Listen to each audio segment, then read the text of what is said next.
భాగంగా ఏజెన్సీలో బంద్ కార్యక్రమాన్ని మరి వారు మొదలుపెట్టారు. దానిలో భాగంగా ఆదివాసీ సంఘాల ఐకాస తరఫున రాష్ట్ర కమిటీ సంపూర్ణంగా మద్దతిస్తూ మరి జైనూరు, సిర్పూర్, లింగాపూర్, కేరమేని మండలాల్లో సంపూర్ణ బంద్ పాటిస్తున్నారు.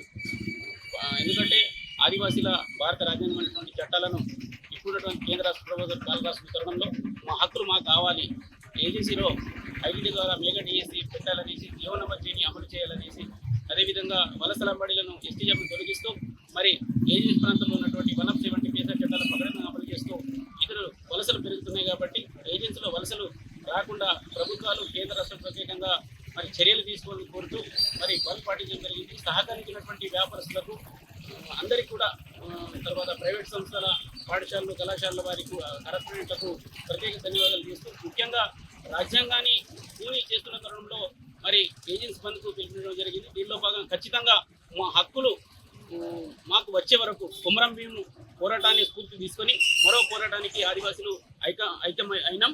అదేవిధంగా ఏజెన్సీ డిఎస్సీని వెంటనే ప్రకటిస్తూ బ్యాక్లాగ్ పోస్టులు వెంటనే భర్తీ చేస్తూ ఆదివాసీ నిరుద్యోగ యువకులకు ఉద్యోగులు వచ్చే వరకు కూడా నిరంతరం ఆ పోరాటం కొనసాగిస్తుంటామని తెలియజేస్తున్నాం.